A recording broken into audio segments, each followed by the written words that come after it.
다윗에게 먹을 것과 무기를 주었다는 이유로 노베 제사장들을 학살한 것은 너무도 끔찍한 범죄였습니다.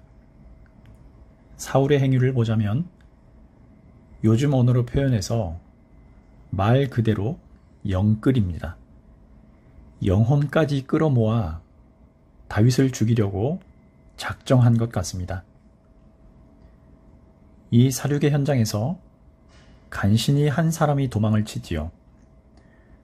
대제사장이었던 아히멜렉의 아들 아비아달이었습니다.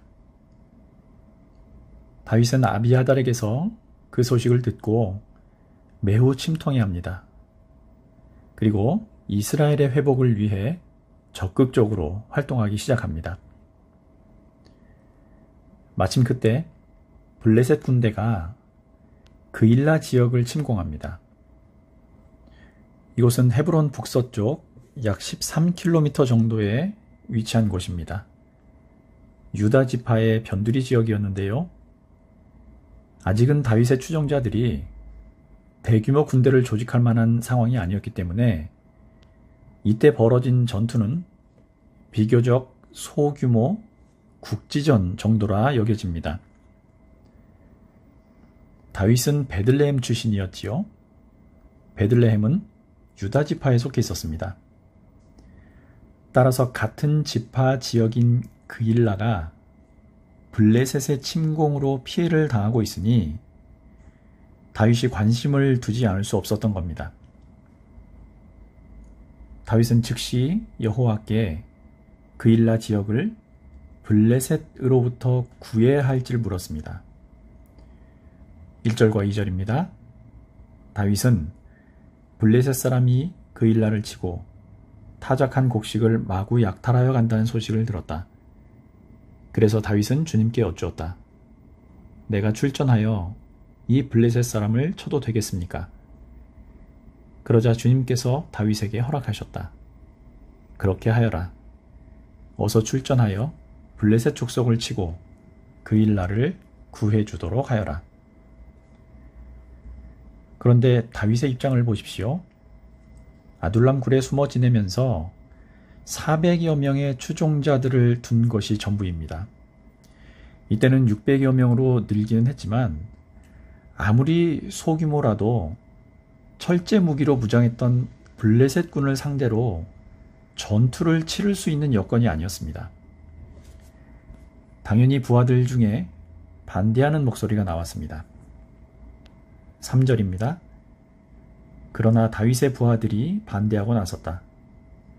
우리는 여기 유다에서도 이미 가슴을 졸이며 살고 있는데 우리가 그일라로 출전하여 블레셋 병력과 마주친다면 얼마나 더 위험하겠습니까? 자, 일리가 있는 주장이지요. 사울 군대의 표적이 되어 있는 상황에서 드러내놓고 활동을 한다는 것은 그만큼 위험을 감수해야 하는 일이었기 때문입니다. 그래서 다윗은 다시 하나님께 뜻을 물었고 즉시 가라는 답을 얻습니다. 함께하던 사람들 반대에도 불구하고 그일라로 출동한 다윗은 블레셋을 상대로 완승을 거두게 됩니다. 5절입니다. 그래서 다윗이 그일라로 출전하여 블레셋 사람과 싸웠다. 결국 그들을 쳐서 크게 무찔렀으며 블레셋 사람의 집 짐승들을 전리품으로 몰아왔다. 다윗은 이렇게 그일라 주민을 구원해 주었다. 이 그일라 전투 이야기는 사울과 다윗의 상반되는 역할을 보여주는 사건이었습니다. 그일라 땅은 유다 지파에 속해 있었기 때문에 당연히 이스라엘의 왕으로서 이 지역을 사울이 방어했어야만 합니다. 그런데 백성들이 고통을 당하고 있는데도 왕으로서 어떤 조치를 취했다는 기록은 찾아볼 수 없습니다. 오히려 사울이 어떻게 움직였는지를 보십시오. 7절과 8절입니다. 한편 다윗이 그일라에 들어왔다는 소식이 사울에게 전해지니 사울이 외쳤다. 이제는 하나님이 그 자를 나의 손에 넘겨주셨다. 성문과 빗장이 있는 성읍으로 들어갔으니 도간에 든 쥐다. 그래서 사울은 군대를 소집하여 그일라로 내려가서 다윗과 그의 부하들을 포위하게 하였다. 사울은 다윗이 그일라를 구하기 위해 은둔지에서 나왔다는 소식을 들었습니다. 동족들이 블레셋의 괴로움을 당하고 있을 때는 움직이지 않던 그의 군대가 이 소식을 듣더니 다윗을 잡기 위해 이 지역으로 오기로 한 겁니다. 공동체의 안녕을 위협하는 외적보다 자신의 왕위를 위협한다고 해서 다윗을 먼저 쫓는 사울의 모습을 보십시오. 도무지 이해가 되지 않는 상황입니다. 백성을 안전하게 지켜야 할 책임이 있는 왕에 취할 도리가 아니었던 거지요.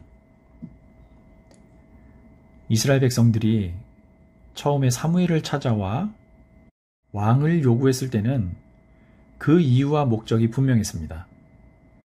외적들의 강한 세력에 맞서 자신들을 보호해줄 장치가 필요하다는 겁니다. 그런데 사울은 이미 이 점에 대해 관심조차 없습니다. 그일라 전투는 비록 작은 전투에 불과했지만 사울을 왕으로 세웠던 왕정제도, 특히 인본주의적인 왕정제도가 완전히 실패했음을 보여주는 상징적인 사건이었습니다. 그때 사울이 출병해서 자신이 있는 곳으로 올 것이라는 소식을 다윗이 들었습니다. 노베 제사장들까지 학살했던 사울의 포악함을 알고 있던 다윗은 때마침 사울이 그일라 지역까지 멸망시킬 것이라는 소식을 들었습니다. 아무 잘못이 없는 그일라 사람들이 피해를 입을까 염려가 된 다윗은 다시 하나님께 어떻게 할지를 물었습니다. 10절에서 12절입니다. 다윗이 하나님께 아뢰었다. 주 이스라엘의 하나님, 사울이 나를 잡으려고 그일라로 와서 이 성읍을 멸망시키기로 결심하였다는 소식을 이 종이 확실하게 들었습니다. 그일라 주민이 나를 사울의 손에 넘겨주겠습니까? 이 종이 들은 소문 그대로 사울이 내려오겠습니까? 주 이스라엘의 하나님, 이 종에게 대답하여 주십시오. 주님께서 대답하셨다. 그가 내려올 것이다. 다윗이 다시 한번 여쭈었다. 그일라 주민이 정말로 나를 나의 부하들과 함께 사울의 손에 넘겨주겠습니까? 주님께서 대답하셨다. 넘겨줄 것이다. 다윗은 자신과 그일라 사람들의 안전을 위해 다시 광야로 피하지 않으면 안 되었습니다. 그래서 자신을 따르는 부하들 600명과 함께 그일라를 떠났고 그 소식을 들은 사울은 다윗을 잡으려 출전하려던 계획을 취소합니다. 이렇게 광야로 나간 다윗은 사울의 추적을 피하기 위해 여러 산간 지역으로 피해 다녔습니다. 성경은 이때 다윗의 모습과 그를 보호해 주신 하나님에 대해 이렇게 기록합니다. 14절과 15절 전반부입니다. 그리하여 다윗은 광야의 산성을 찾아다니며 숨어서 살았다. 그는 바로 광야의 산간 지역에서 살았다. 그동안 사울은 날마다 다윗을 찾았지만 하나님이 다윗을 사울의 손에 넘겨주지 않으셨다. 그래서 사울이 다윗의 목숨을 노리고 출동할 때마다 다윗이 그것을 다 알고서 피하였다. 다윗이 유다의 남부에 있는 십이라는 광야에 있을 때 요나단이 다윗을 찾아왔습니다. 그는 다윗을 이렇게 격려하면서 반드시 그가 이스라엘의 왕이 될 것이라고 말해줍니다. 16절과 17절입니다. 사울의 아들 요나단이 호레스로 다윗을 찾아와서 하나님을 굳게 의지하도록 격려하였다. 그는 다윗에게 말하였다. 전혀 두려워하지 말게. 자네를 해치려는 나의 아버지 사울의 세력이 자네에게 미치지 못할 걸세. 자네는 반드시 이스라엘의 왕이 될 걸세. 나는 자네의 버금가는 자리에 앉고 싶네. 이것은 나의 아버지 사울도 아시는 일일세. 물론 요나단의 이런 약속이 다윗의 안전을 절대적으로 보호해주는 장치는 아니었습니다. 그러나 이런 뜻밖의 방문과 위로는 다윗에게 너무나 큰 힘이 되었을 겁니다. 이 두 사람은 짧은 만남 후에 다시 주님 앞에서 우정의 언약을 맺고 헤어집니다. 자, 이때 10광야 부근에 살던 사람들 몇이 사울을 찾아와 다윗의 위치를 알려줍니다. 정보를 입수한 사울은 즉시 군대를 이끌고 그를 잡으러 옵니다.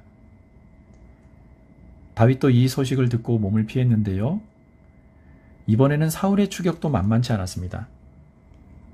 서로 쫓고 쫓기며 숨고 찾아가는 상황에 사울의 군대가 다윗을 에워싸고 산 주위를 포위하면서 다윗은 점점 더 궁지에 몰리게 되었습니다.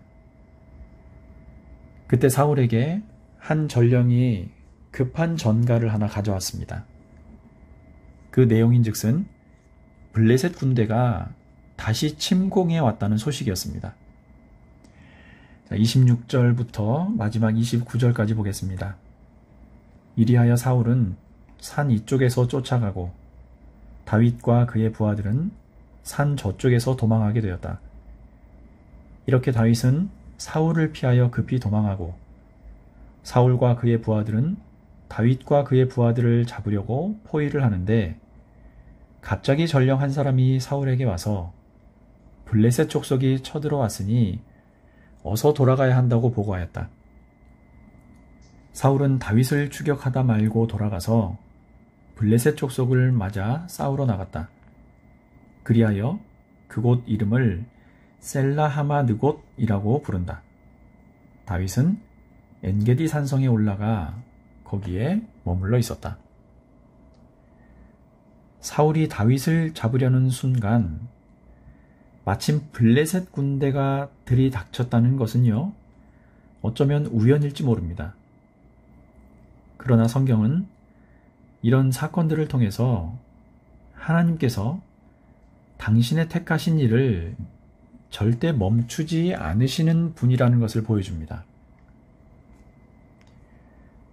다윗이 사울을 피해 도망친 기간이 10년 정도 된다고 말씀드렸지요. 처음 3년 정도는 그저 도망치기에 바빴던 시기였습니다. 그리고 오늘 23장부터 26장까지가 다윗의 2차 도피기에 해당합니다. 역시 약 3년 정도 기간인데요.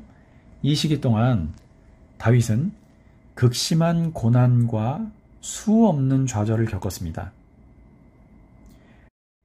애써 지켜준 그일라 사람들이 오히려 자신을 사울에게 넘겨줄 것이라는 소식, 그리고 10광야에서 자기를 보았던 사람들이 사울에게 찾아가 밀고 하는 등 이런 동족들의 계속되는 배신은요, 다윗에게 특히 더 큰 어려움을 주었을 겁니다.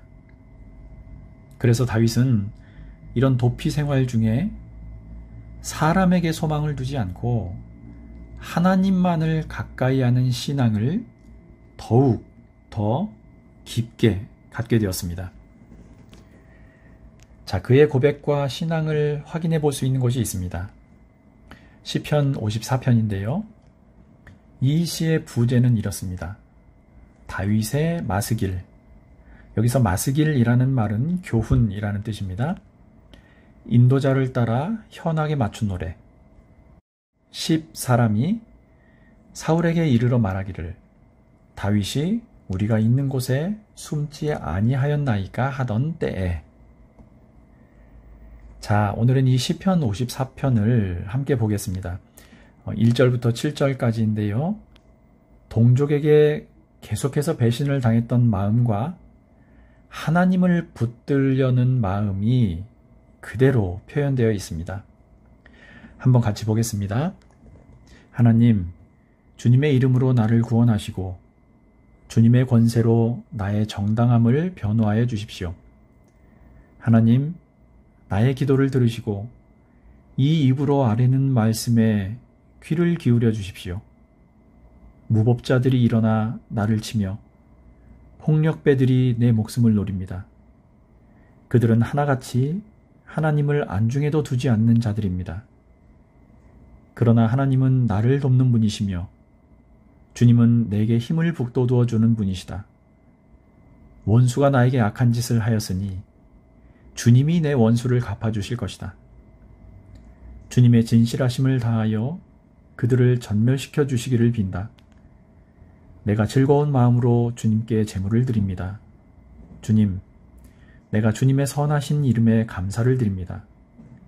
주님이 나를 모든 재난에서 건져주셨으며 나의 이 눈으로 원수들의 멸망을 보았기 때문입니다. 자, 이렇게 오늘 사무엘상 23장을 간략하게 살펴봤습니다. 여러 사건들을 통해 조금씩 다윗을 왕으로 단련시켜 가셨던 하나님의 손길에 대해 생각하는 계기가 되셨기를 바랍니다. 자, 여기에 한 가지 잊지 말아야 할 교훈이 더 있습니다. 본문 6절과 9절을 제가 빼놨었는데요. 이 구절들을 보겠습니다. 먼저 6절입니다. 아히멜렉의 아들 아비아달은 그일라에 있는 다윗에게로 도망할 때 에봇을 가지고 갔었다. 9절입니다. 다윗은 사울이 자기를 해치려고 음모를 꾸미고 있다는 사실을 알고서 제사장 아비아달에게 에봇을 가져오게 하였다. 아비아달은 노베 학살에서 탈출했던 제사장이었죠. 그가 에봇을 가지고 왔다는 것은 매우 중요한 의미가 있습니다.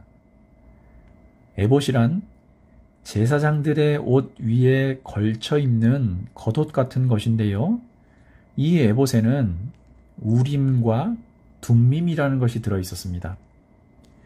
이 우림과 둠밈의 자세한 생김새나 재료, 이런 것들은 아쉽지만 전혀 알려진 것이 없습니다.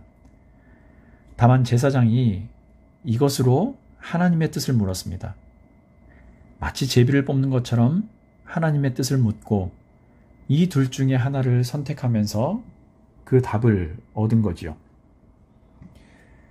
어쨌든 하나님의 뜻을 묻는데 사용되던 에봇이, 그리고 그 에봇 안에 들어있는 우림과 둠밈이 다윗의 곁에 있었다는 것은 그가 일을 행할 때마다 하나님의 뜻을 묻고 답을 얻고 이행할 수 있는 모든 여건을 갖췄다는 뜻입니다.